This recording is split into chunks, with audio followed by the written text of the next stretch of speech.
시편 65편을 첫 번째 줄부터 마지막 절까지 우리 같이 천천히 한 목소리로 같이 읽었으면 좋겠습니다. 시편 65편입니다. 하나님이여, 찬송이 시온에서 주를 기다리오며 사람이 소원을 주께 이행하리이다. 기도를 들으시는 주여, 모든 육체가 주께 나아가오니 죄악이 나를 이겼사오니 우리의 허물을 주께서 사하시리이다. 주께서 택하시고 가까이 오게 하사 주의 뜰에 살게 하신 사람은 복이 있나이다. 우리가 주의 집 곧 주의 성전의 아름다움으로 만족하리이다. 우리 구원의 하나님이시여, 땅의 모든 끝과 먼 바다에 있는 자가 의지할 주께서 의를 따라 어미하신 일로 우리에게 응답하시리이다. 주는 주의 힘으로 산을 세우시며 권능으로 띠를 띠시며 바다의 설림과 물길의 흔들림과 만밀의 소요까지 진정하시나이다. 땅끝에 사는 자가 주의 징조를 두려워하나이다. 주께서 아침 되는 것과 저녁 되는 것을 즐거워하게 하시며 땅을 돌보사 물을 내어 심히 윤택하게 하시며 하늘의 강에 물이 넘치게 하시고 이 땅의 땅을 예비하신 후에 그들에게 곡식을 주시나이다. 주께서 밭 고랑에 물을 넉넉히 대사 그 이랑을 평평하게 하시며 또 단비로 부드럽게 하시고 그 싹에 복을 주시나이다. 주의 언택으로 하늘을 반 씌우시니 주의 길에는 기름 방울이 떨어지며 들의 초장에도 떨어지니 작은 산들이 기쁨으로 띠를 띄었나이다. 초장의 양떼로 옷 입히 골짜기는 곡식으로 덮였음에 그들이 다 즐거이 외치고 또 노래하나이다. 아멘.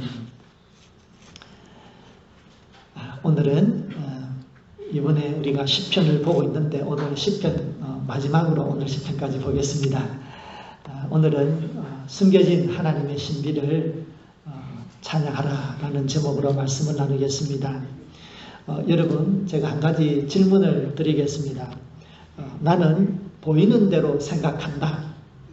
이런 입장이 있고 나는 생각하는 것을 본다. 이런 입장이 있습니다. 우리가 사물을 판단할 때 나는 보이는 대로 생각하고 나는 보는 대로 믿고 보는 대로만 생각한다. 이런 입장이 있고 객관적이죠. 또 반대는 나는 생각하는 것을 본다. 나는 믿는 것을 보고 내가 원하는 것을 본다. 라고 하는 주관적인 입장이 있습니다. 여러분은 이 둘 중에서 100% 딱 나눌 수는 없는데 가까운 쪽이 어디입니까? 가까운 쪽 사람들은 대체로 어디에 가까울까요? 첫 번째, 두 번째? 네, 첫 번째가 아닙니다. 두 번째에 가까워요. 사람들은 보통 자기가 생각하는 것, 믿는 것, 희망하는 것을 보고 그대로 생각하고 거기에 맞게 정보를 취합합니다. 그래서 여러분, 이 사람이 얼핏 보면 객관적인 것 같지만 그렇게 사람은 썩 객관적이지 않습니다.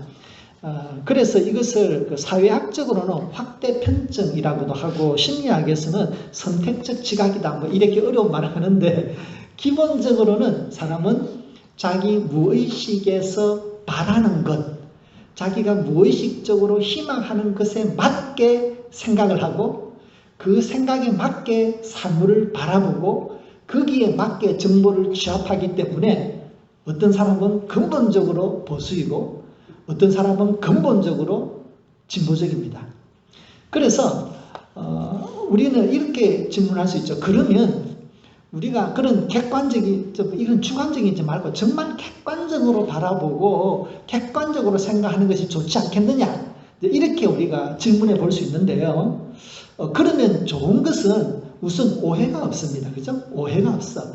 객관적인 사실을 그냥 똑같이 보니까 오해가 없고 불필요한 갈등이 없습니다. 또 한 가지 좋은 거는 생각의 통일, 다 똑같이 생각을 해요. 그러니까 이제 갈등도 없죠. 생각도 똑같죠. 그러면 야, 좋은 세상이다 싶은데 어떻게 보면 그게 좀 뭐라 그럴까, 전체주의적인 성격을 띠죠, 사회가. 그러니까 또 재미가 없습니다. 다 똑같이 생각하니까 그래서 여러분 객관적인 어떤 아내분이 아주 냉철하고 이성적인 아내가 자기 남편한테 여보 내가 객관적으로 당신에 대해서 얘기하자면 당신은 코 평수가 넓고 눈이 작아서 배가 올챙이 배여서 참 못생겼다. 이렇게 객관적인 이야기를 해줬어요. 그러면 남편은 이게 사실이니까 받아들이겠습니까? 저 같으면 이 큰 눈을 번쩍 뜨면서 뭐라 카노 이 사람이 이제 이러면서 이제 두 사람이서 음성을 높이게 됩니다. 그러니까 이제 이 객관적이다, 주관적이다라고 하는 것이 뭐 어느 때가 좋으냐 뭐 이렇게 우리는 참 따지기 어렵습니다. 그런데 중요한 것은 우리가 인생에 있어서 중요한 가치 판단을 내려야 될 때, 중요한 결정을 내려야 될 때는 사람들은 대체로 객관적으로 판단하는 것이 아니라 굉장히 주관적으로 판단한다는 거예요. 그래서 우리는 우리의 인생을 좀 의미 있게 살고 보람되고 행복하게 살려고 하면 어차피 그때 우리가 주관적으로 우리가 사물을 판단하고 내 인생을 판단하는데 그렇게 그 판단하는 가치체계, 그 눈, 사물을 이해하는 그 관념 이것이 건강해야 되잖아요. 이것이 굉장히 중요한데 이 사물을 판단하는 이 가치관이 굉장히 건강하고 의미가 있고 건설적이어야 합니다. 그래서 우리는 우리가 사물을 어떻게 보느냐가 중요한 만큼 그 보는 눈이 어떤 가치를 가지고 있느냐라고 하는 것들도 우리는 동시에 생각을 해야 됩니다. 우리 어른들의 세대는 보릿고개라는 말을 아십니다. 뭐 우리 중에는 아마 연세 드신 분들은 그것을 몸소 체험하신 분들도 계십니다. 그래서 저희들이 어릴 때 엄마 아빠한테 듣기로는 밥은 한 톨도 남기면 안 된다. 이제 이런 얘기를 하시고 제가 국민학교 3학년 때부터 밥을 했거든요. 그래서 저는 밥을 잘해요. 뭐 전기밥솥이든 뭐 냄비밥이든 암적밥솥이든 하여튼 물하고 쌀만 있으면 저는 밥을 가장 잘합니다. 그래서 저희 집에서 찹쌀로 밥을 해야 된다. 뭐 하여튼 특별하다 이러면은 제가 합니다. 저는 하여튼 모든 형태의 밥 종류를 제가 국민학교 3학년 때부터 깨쳤거든요. 근데 이제 밥을 하다 보면 제일 먼저 배우는 게 씻는 거잖아요. 그죠? 저물저물 씻어서 탁 버리면 쌀알이 우르르 떨어지지 않습니까? 근데 어른들은 그 떨어진 것을 손으로 이렇게 모아서 다 주워 담습니다. 근데 이게 밥을 하려고 하면 2, 3인분 하네요. 이게 쌀이 몇 천 알이겠어요. 그죠? 뭐 세어보진 않았지만 하여튼 이것은 셀 수 없을 만큼 많은 쌀알들입니다. 그런데 어른들은 그 한 톨 한 톨을 다 주워 담습니다. 그거 전체적인 무게와 양에 아무런 영향이 없습니다. 그런데 왜 그것을 주워 담습니까? 그 한 톨에 배어있는 그 보릿고개의 아픔, 그 자식들을 먹이고자 하는 어머니의 마음, 그것이 그 쌀 한 톨에 다 들어있기 때문입니다. 그러면 그 한 톨을 한 톨의 쌀로 보지 않고 거기에서 엄마가 자식을 먹이려고 하는 그 마음, 가난한 삶을 어떻게든 이어나가려고 하는 그 부모 세대의 그 애쓰는 그 노력들, 그것을 알아차리는, 그거는 어디로부터 시작됩니까? 그것은 보릿고개의 경험으로부터 시작됩니다. 그래서 우리는 일반적으로 이렇게 말을 할 수가 있어요. 우리는 사물을 바라볼 때 그것을 객관적인 세계를 뛰어넘어서 어떤 가치를 판단하는 눈이 떠여지게 되는데 그것에 대해서 이렇게 얘기합니다. 사람은 어려움 속에서 사물을 객관적인 가치를 뛰어넘어 새로운 정신적인 가치의 세계를 발견하게 된다. 이게 제가 이제 뭐 읽을 때 이 강조점을 제가 잘 못 두어서 이게 여러분 분별을 잘 못하실 것 같은데 하여튼 우리가 어려움 속에 있을 때만이 이 객관적인 세계를 뛰어넘어서 어떤 가치의 영역에 대해서 눈을 뜬다는 거예요. 그것이 어디로부터? 어려운 경험으로부터. 한마디로 말해서 끝에 서봐야 된다는 거예요. 인생의 끝에 서봐야 된다. 여러분 시편 65편은 찬양시입니다. 그전에는 대체로 탄식시입니다. 자기의 어려움을 토로하는. 근데 이것을 오늘 이 본문은 우리는 보통 찬양시라고 구분하는데 처음 시작부터 하나님을 찬양합니다. 이렇게 찬양을 시작하잖아요. 그런데 이 찬양의 시는 그냥 찬양이 어느 날 갑자기 하나님을 찬양해야 되겠다라고 나오는 것이 아니라 정말 제가 지금까지 이야기했던 것처럼 삶의 끝 끝자락에 섰을 때 그 삶의 끝자락에서 서서 새로운 가치의 세계에 눈을 떴을 때 바라보이는 신비한 것들을 보게 된 거예요. 그래서 비로소 인생의 끝자락에서 눈이 떠여져서 가치를 발견하게 되었을 때 그가 드리는 찬양입니다. 그래서 오늘 이 본문의 표제는 다윗의 시, 인도자를 따라 부르는 노래 이렇게 되어 있습니다. 그러니까 이제 처음에 이 경험은 다윗의 경험으로부터 시작되었지만 이제 이것을 예배 공동체가 받아들이면서 이 경험을 우리의 고백으로 함께 고백합니다. 이렇게 이제 고백이 되어지고 예배 때 찬양이 되었다는 거예요. 그러면 오늘은 이 찬양의 시를 가만히 들여다보면서 우리가 시를 볼 때 이제 항상 이제 질문하는 것이 이 시의 동기가 뭐냐 이렇게 우리 생각해야 되잖아요. 그러니까 우리 이 시편의 오늘 본문의 동기가 뭘까 하고 제가 이제 여러 번 이제 읽으면서 제 마음에 탁 들어오는 것이 있었습니다. 3절과 4절을 보시면 아마 이 시의 동기이겠다라고 하는 것이 아마 보여집니다. 3절, 4절 같이 한번 읽어보겠습니다. 죄악이 나를 이겼사오니 우리의 허물을 주께서 사하시리이다. 주께서 택하시고 가까이 오게 하사 주의 뜰에 살게 하신 사람은 복이 있나이다. 여기 보면 죄악이 나를 이겼사오니 이 뜻이 뭔가요? 죄악이 나를 이겼다라는 얘기는 내가 죄를 저질렀습니다 라는 뜻이고, 또 하나는 내가 죄 때문에 굉장한 갈등 속에 있습니다. 내가 이것을 벗어날 수 없습니다 라고 하는 뜻이죠. 그러면 다윗이 죄를 저지르고 그 죄의 영향력으로부터 벗어날 수 없어서 내적인 갈등을 일으켰던 상황을 우리가 한번 짐작을 해봐야 되는데, 성경에 보면 그렇게 많이 나와 있지는 않습니다. 우리가 제일 이제 첫 번째로 꼽힐 수 있는 것이 자기의 조강지처가 있었습니다. 다윗에게 조강지처는 사울 왕의 따님이 되죠. 공주죠. 그런데 다윗은 막상 왕이 되고 나서는 자기를 괴롭혔던 사울이 미우니까 그 딸도 밉게 보였나 봐요. 그래서 핑계를 대가지고 궁궐 한쪽에 가택연금을 시켜버립니다. 그러니까 부부관계도 없고 그 다음에 자식이 없어요. 그러니까 자기의 조강지처를 외로움 속에서 방치한 죄가 있죠. 이게 굉장히 큰 죄입니다. 이거는 정말 하나님께서 주신 이 가정을 버린 굉장히 큰 죄인데, 그것이 첫 번째고, 두 번째는 자기의 충성된 신하이자 장군인 우리아를 계획적으로 전쟁의 최전선에 내보내가지고서 싸움이 한창일 때 모든 아군을 철수시키고 이 사람만 딱 남겨둬가지고 죽게 되었습니다. 그렇게 한 이유는 그의 부인이 예뻐. 그래서 이제 어떻게 하면 이 사람을, 예쁜 부인을 데려올까 해가지고 이제 남편을 의도적으로 죽인 거잖아요. 이게 살인의 죄와 강간의 죄를 동시에 저질렀어요. 그래서 다윗은 성경에는 이렇게 기록되었지만 그 죄를 저지르기까지 그 마음에 죄악된 생각과 계획이 얼마나 오래 지속되었겠어요.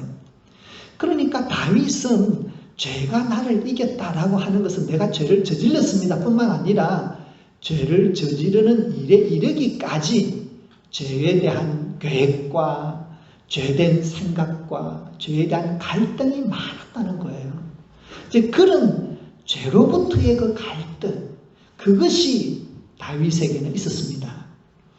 그런데 그는 여기에 머물지 아니하고 그 깊은 죄에 대한 갈등을 고백하고 있습니다. 그런데 성경에서 이야기하는 인간의 모습은 죄인으로서의 인간입니다. 그래서 성경은 크게 인간의 모습을 두 가지 상반된 모습으로 보여주고 있는데, 첫째는 인간은 하나님의 형상대로 창조함을 받은 거룩한 존재라는 것이에요. 하나님의 사랑을 받을 만한 존재다.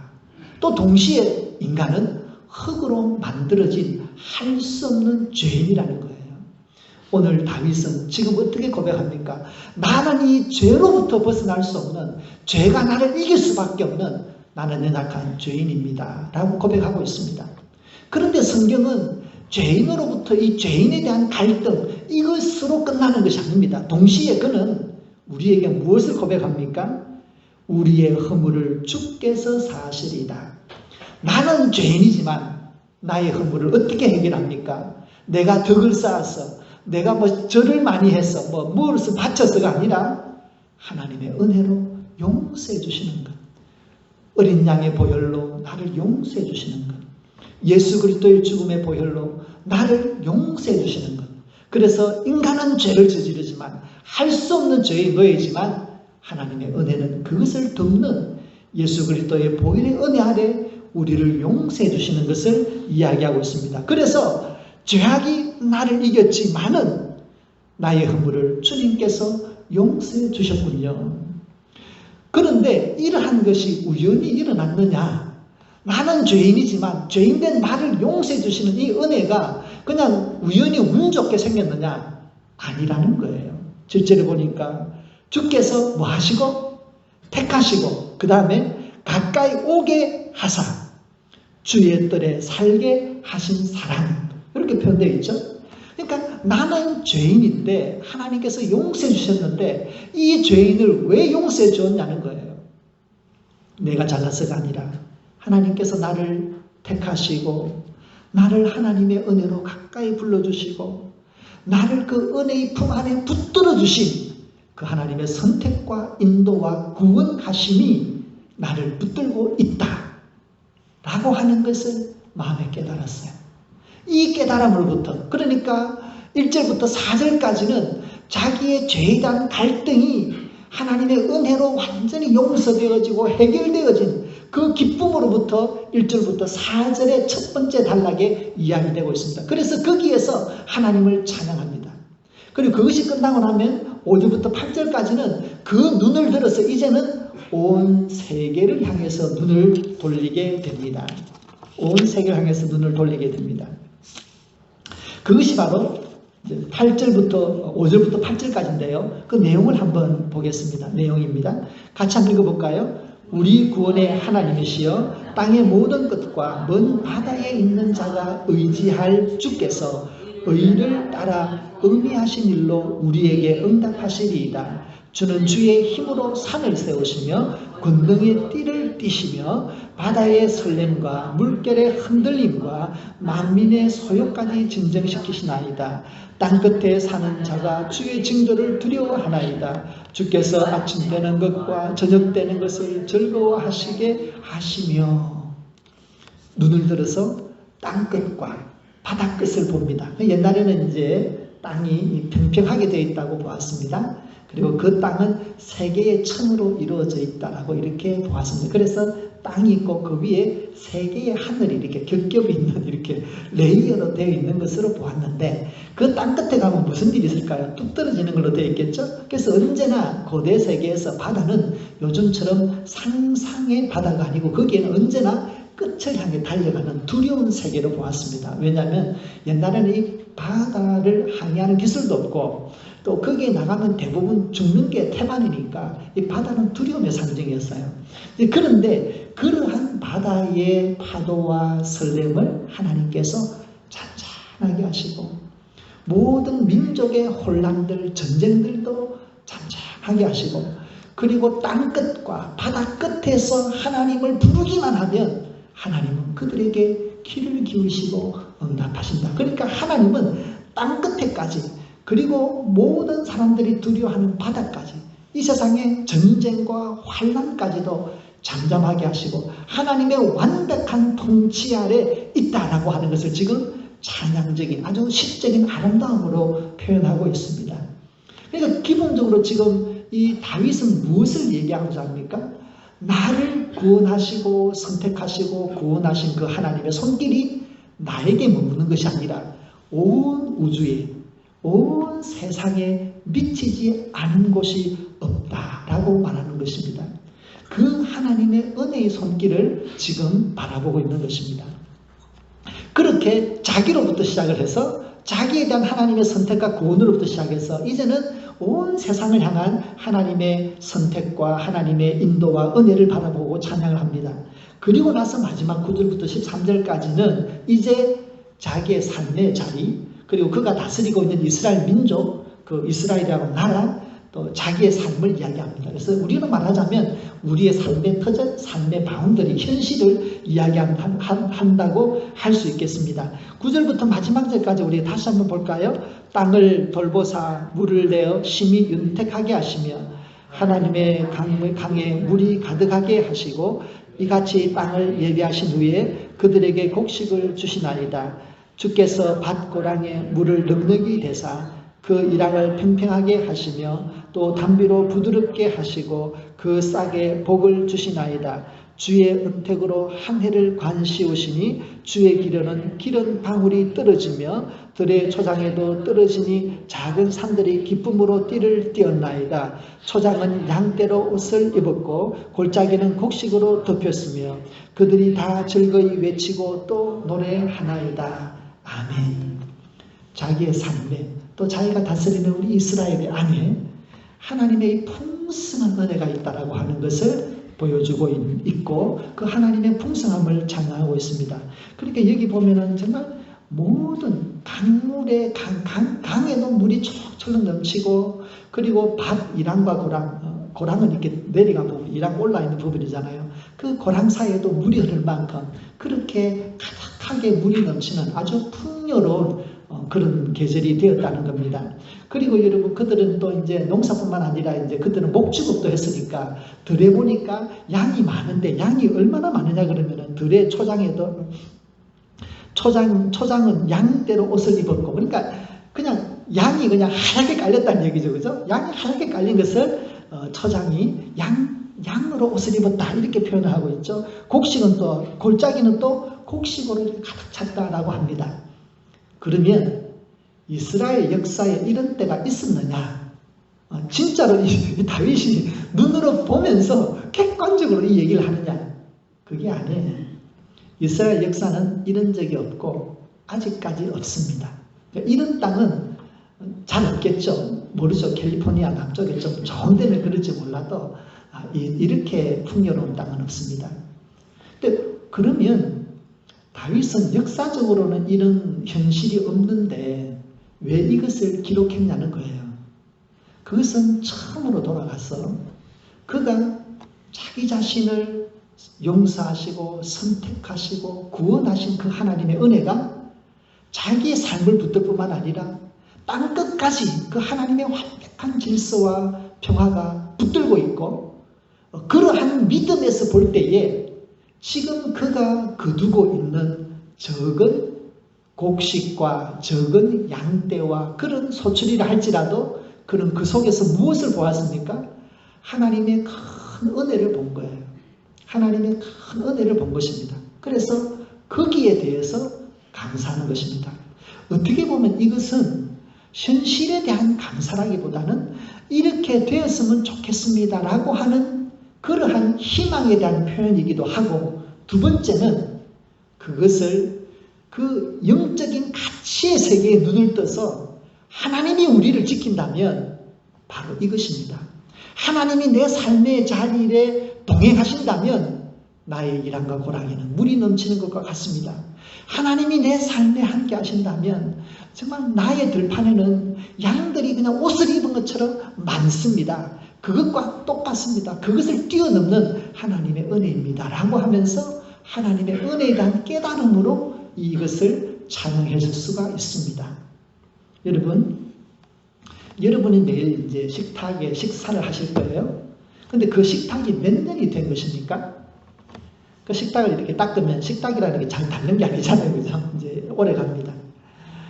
근데 여러분, 그 식탁에 지금부터 10년 전에 혹은 15년, 20년 전에 여러분이 그때 앉았었던 우리의 자녀들, 그때 앉았을 때 밥을 먹었을 때의 삶의 상황을 한번 생각해 보십시오. 그때의 삶의 스토리가 다르면 오늘 내가 먹고 있는 이 식탁의 의미가 달라집니다. 결국에는 우리가 사물에 대한 가치를 보고 그것을 감사할 때는 객관적인 것이 아니라는 거예요. 거기에 어떤 삶의 경험으로 오늘의 내 삶 속에 숨겨져 있는 하나님의 은혜를 발견하느냐라고 하는 여기에 의해서 우리의 삶에 감사가 넘치고 감사하는 만큼 우리는 인생을 즐겁게 행복하게 누릴 수가 있습니다. 아마 여러분들이 식탁을 말씀드렸습니다만 여러분들의 자녀가 아마 어렸을 때 이제 갓 킨더가든 들어가고 또 엘레멘터리 갔을 때 그 조그만 아이들이 이제 학교에 가려고 이제 가방 싸놓고 아침에 시리얼도 먹고 이제 계란도 먹고 그렇게 정말 옹기종기 살 때 그때의 그 행복감, 자녀를 키우는 행복감, 작은 것에도 아이들이 기뻐하는 그 행복감, 그 삶을 허락하신 그 은혜, 그 은혜의 식탁이 오늘 우리의 식탁을 만들어내었습니다. 그러니까 여러분, 이 식탁이 얼마나 귀한 식탁입니까? 그동안에 우리의 삶을 이끌어온 이 테이블에는 그 은혜가 깃들어져 있는 거예요. 그런데 그것을 여성교회 바자회 한다고 달랑 들여다가 밑에 갖다 놨어. 거기다 백불을 붙여놨어. 그러면 다른 사람은 이 식당에 앉으면 그 감사가 있을까요? 결코 있을 수가 없어요. 그것에 대한 가치는 그것에 대한 경험을 가지고 있는 우리만이 결정하는 것입니다. 여러분, 이제 가을입니다. 이번 가을 한 해를 돌아보면서 우리는 어떤 가치를 발견하고 어떤 감사를 하나님에게 드릴 수 있을까요? 11절에 보면 그런 추수에 대한 이야기가 나옵니다. 11절 우선 우리 개정판을 한번 보면 이렇게 번역이 되어 있어요. 주의 은택으로 한 해를 관시우시니 주의 길에는 기름 방울이 떨어지며, 그러니까 한 해가 너무 영광스러운 거죠. 그러니까 관쓰다 이제 이런 표현을 쓰는데 그것을 세 번역에는 이렇게 조금 더 이해가 되게 표현을 했습니다. 세 번역 같이 한번 읽어볼게요. 주님께서 큰 복을 내리시어 한 해를 이렇듯 영광스럽게 꾸미시니 주님께서 지나가시는 자취마다 기름이 뚝뚝 떨어집니다. 그러니까 다윗은 현실적으로는 그렇지 않지만 그 하나님의 은혜가 나를 붙들고 있다는 그 믿음 안에서 올 한 해도 하나님이 큰 복을 주어서 이 한 해도 정말 영광스럽게 꾸며졌다. 365일이 정말 하나님의 영광으로 가득 찼다라는 것이에요. 그러니까 하나님의 주권이 드러나는 한 해를 살아왔다는 것입니다. 여러분, 올 한 해 지내면서 우리 중에 누군가는 사랑하는 사람을 먼저 보내고 또 누군가는 가족을 먼 곳에 취직을 보내서 만날 수가 없게 되고 또 우리 중에 누군가는 또 더 좋은 일이 있어서 기쁜 일도 있었을 것이고 우리는 남에게 이야기하지 않지만 나름대로의 삶의 이야기들을 가지고 있습니다. 그런데 그러한 것 속에서 우리의 삶에 깃들어져 있는, 숨겨져 있는 하나님의 그 은혜, 하나님의 그 완벽한 인도하심, 그것을 발견하고 찬양하시기를 주님의 이름으로 부탁드립니다. 이 11절에 표현되어진 것처럼 이 추수의 계절에 우리 성도님들의 삶에 이런 하나님의 복이 숨겨져 있음을 발견하시고 감사하셔서 정말 삶의 기쁨과 보람이 넘치는 가을을 만드시기를 부탁드립니다. 이 찬양의 말씀이 바로 우리 자신의 찬양이 되기를 바랍니다. 다윗은 믿음의 눈으로 온 세상에 숨겨져 있는 하나님의 신비로운 손길과 은혜를 바라보았고 그리고 감사하고 있습니다. 성도님들, 우리 성도님들의 삶의 자리가 그 현장이 객관적으로는 부족하고 갈등이 있고 어려움이 있을 수 있습니다. 그것이 바로 인생이지요. 하지만 믿음의 눈으로 우리의 삶을 바라볼 때에 우리를 위하여 숨겨놓으신 그 하나님의 은혜와 그 은혜의 발자취가 우리에게 보여질 줄로 믿습니다. 우리의 삶 속에서 지금까지 함께 해주셨던 그 하나님의 숨겨진 하나님의 은혜를 발견하고 감사해서 우리의 삶에 정말 하나님을 향해서 하나님 너무 고마워요. 그런 고백하고 감사하는 풍요로운 가을을 맞이하시기를 예수님의 이름으로 축원드립니다. 하나님 아버지 감사합니다.